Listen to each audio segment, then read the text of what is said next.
back to my channel. It is now the second video. Why am I putting up four fingers? It's now the second video of this month's bullet journal video themes thing. So we are doing March today, as I'm sure you saw from the title. This theme I was actually really looking forward to doing because whenever I go on Pinterest and I'm looking up ideas to do, this one kept popping up and it is just so freaking cute, and I've got a soft spot for pandas. Ooh. So kind of mixed it with the inspos that it kept popping up on Pinterest with some other cute chibi panda designs and threw that all together. And I've noticed that whenever I look up March bullet journals, it's almost always seems to be a very green theme. And I don't know if people are like doing that on purpose or if it's just people are like, oh, it's the beginning of spring and things are actually becoming green, because that's not the case here. Still a lot of snow where I am. Good old Canada. I remember being so excited at the very beginning of March because I was so close to moving to Japan finally for the second attempt. But then, you know, shit hit the fan real quick in March, and everyone knows what I'm talking about, so my bullet journal by the end of it turned into a lot of X's and crossing offs and a lot of disappointment, but I really liked how it turned out at the very beginning, so we're just gonna like pretend that all those things didn't get canceled and just enjoy the spread. So hope you guys enjoy this month's panda theme, and we'll just get right into it. Alright, so again, starting with our quote page. This month, I remember when I picked this quote, I was just looking for something motivational because my brain was thinking about all the stuff that I had to get done before this huge move. But, you know, like I said earlier, shit hit the fan. So, I still like that I ended up picking this quote despite everything getting canceled, because I don't know, it speaks to me on a personal level. I don't know, I'm sounding way more dramatic than I need to be, but yeah, I really liked it. And when I found this quote on Pinterest, they actually didn't have it in this font. I honestly can't remember if I just typed this font into Canva for like the different fonts to see what would look the best with this quote, or if I just tried to freehand it. But I usually don't freehand things like this, so I probably just looked up the font. But if that was the case, I apologize that I don't have the name of the font if you do like this font, so hopefully you can just pick up on how the letters are supposed to look, because I think that's what I did. I don't know. I'm sorry. But yeah, I thought when I put the quote on the page that it looked a little bit too blank, so I decided to add the bamboo and some grass to go into the cover page and eventually into the schedule page as well. So when I saw this one picture on Pinterest of just a panda sticking his head out, honestly, it really makes me think of my January cover page. But like I said, I just wanted something simple and faster to do this time. And my goodness, this page took me barely any time at all. It was fantastic. And it looks so cute. So the only downside to this cover page is because of how big the panda is and how much black pencil crayon I had to color in and overlay it a second time to make it a bit darker. It ended up smudging a lot, so every couple of days after I've had my book closed a couple of times, I'd see smudge marks from the black pencil crayon go onto the other page, so there's a lot of erasing involved. Alrighty, so moving on to the schedule page. I decided to go back to basics and do my regular scrid and use my regular square grid. There we go. Words. These boxes are 6 by 6 if you would like to try recreating this, and I made sure that I drew the calendar part of it first before drawing any of the panda outlines or title page, just because I figured, like, with March having 31 days, I didn't want to have something get messed up, and I did want to have space for all my drawing. So drawing your grid before anything else is the safest tactic. So kind of like with my January spread, I decided to have this sleeping panda on top and then rolling ones on the bottom, so it'd take up some extra space. But then after I put the panda there, I was like, oh wait, I don't have room to put Thursday and Friday. And so I like literally squeezed in Saturday.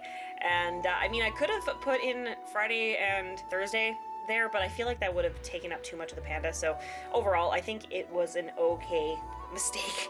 It didn't make too much of a big deal. But moving on to the rolling pandas, I saw this little picture of all three of them on Pinterest, and I was like, oh my god, that is like the cutest thing ever. But you'd be surprised at how long these took me to draw. They actually took me longer to draw than the panda on the top, which I was kind of shocked by. I'm like, they're super small, but I was getting really picky with how they were shaped to make sure they actually looked like they were rolling, because a couple of the times their arms or head was shaped a little bit too weird, so I had to do a lot of erasing. But by the time I was done, I was like, oh, this looks so cute, and it looks perfect in my eyes, which is saying something because I'm a huge perfectionist, and it's very hard for me to actually think something's perfect that I've created. So after that was done, I moved on to the far left side and just kept it simple with the bamboo again, because it was super fast and easy to draw. So when I moved on to making my mini growth tracker again, I made it simple. I thought coloring it in with pencil crayons would be a good idea, but then I realized, oh wait, I'm having the same problem that I had with Winnie the Pooh's shirt and Jack Skellington's Santa outfit. All these reds that I have look like crap. So I ended up scratching all that out and using the red marker instead. So I'm just gonna have to keep telling myself that. So for this moon, I decided to add the extra different shades of green to give it a little bit more extra dimension, and I made sure that there was a little bit of space between the cloud and the actual green sun. And I don't know, I really like how that turned out. I think it looks better than putting it up close to the center of the clouds and Monday and Tuesday. So once I was done coloring in all of that, I went back in with my black Sharpie, and this isn't actually a regular Sharpie, it's one of those pen Sharpies from Staples. They come in like a huge multi-pack that you can get them in, so I usually have a ton of the black because I usually run out of that fast. So when I was finished outlining everything, I went in with a darker green for every second number, and then went in with the light green for the other ones that I missed. It looked really good. I'm very pleased with the schedule page. So moving on to the next spread, it's my regular to-do list pages. On the left side, as per usual, I put my social media checklist, and on the far right, I put my regular, normal, everyday duties on that list. I mean, they're technically both to-do lists, but I always like separating the two because it just makes it easier for me when I'm thinking like, okay, what work do I have to do today and what chores do I have to do today, you know? So I just did a bunch of little bamboo doodles on rocks and these clouds that I kept drawing on the previous couple spreads. Then I used the Tim Holtz Distressed Ink Mode Lawn green color from his stamping line to distress, well not really distress, but like put the color a bit on the edge of both of the pages. And I thought it added a little extra kick to the page. I usually use the ink for my scrapbook pages, but I've been getting into a habit of using it on my bullet journal now for whatever colored theme it is of the month, and I really like how it looks, like especially on this white paper, like it looks so pretty on the white paper. So after I finished adding the ink, I added a bunch of black and green washi tapes and a lot of Panda stickers. I have a lot of Panda stickers, so part of me is like, maybe I should do more Panda spreads just with like different looks to them, because I've got so many Panda stickers, but at the same time I don't usually like to repeat a theme, so we'll see. Maybe I'll just use it on like miscellaneous pages. So moving right along to my habit tracker, I didn't have too many habits this month just because I was really focused on just getting miscellaneous stuff done that have been waiting around in my preparation to move, and making sure that I focused on my acting classes and my Japanese classes. Well, not my Japanese classes, sorry, like my Japanese alphabet, because when I was going to be moving to go learn Japanese at the actual classes, they said that I needed to have my alphabet down by the time I got there so I wouldn't be falling behind. So I wanted to make a habit tracker for that specifically so that it would be easier for me. So moving on to my mood tracker, this is the first month that I decided to try a mood tracker. Originally, I never really wanted to do a mood tracker, even though I was seeing a bunch of bullet journalers do one, but I was thinking, you know what, like, why do I need to track my mood? Like, I don't have huge mood swings unless I'm like PMSing like crazy, but that's completely normal, so I had no real reason to track my mood. But considering that this was the last month before I was moving for the very first time to literally the other side of the world, I was thinking maybe it would be interesting to track my mood, because I'm sure I'm going to be feeling a lot of different feelings before this huge move. But even though it got canceled, I'm glad that I decided to make a mood tracker, because after I was done filling out, it was really interesting seeing how much my mood was affected by the whole coronavirus thing. Like, looking at my spread now, having it completely filled in, it is kinda all over the place. It ended up really working out that I had so many different colors of green because my mood really was all over the place. So moving on to my weekly spread, this one I did not invent on my own at all. Much like the mood tracker, completely copied it from study.susan, I believe her Instagram is called. Her page will be linked in, oh, I'm dinging, sorry, disregard that. Her page that I got this from will be linked below to the actual post of her weekly spread that I used for this. I love her designs. They're always so freaking cute and chibi looking that I'm probably gonna end up using a couple more of her spreads and future stuff for inspiration, because it just, oh my god. So I had a lot of fun really playing around with this one.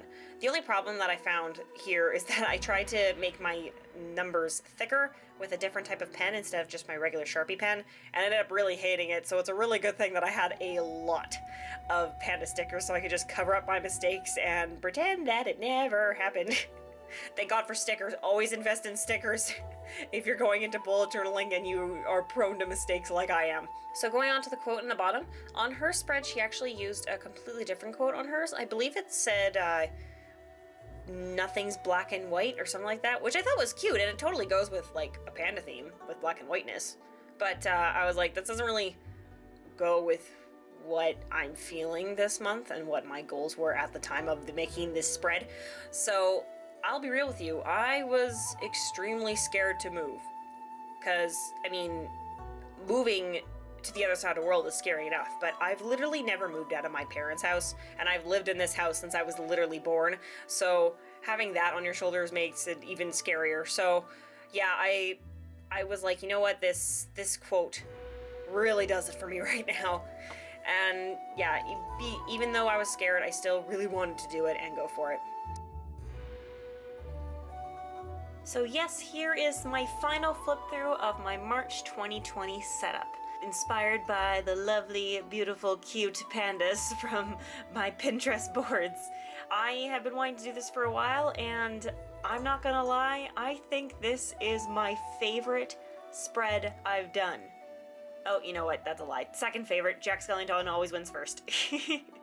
Alright guys, so that was my March 2020 bullet journal setup. I hope you enjoyed this one. Let me know if you guys have actually been contemplating doing a panda theme as well, and if you've actually come across the inspiration that I came up with for some of these drawings, which I will showcase here right now. As I started with my April one, I want to continue showing the inspiration photos that I used to draw these, because I still cannot draw freehand without looking at a photo first.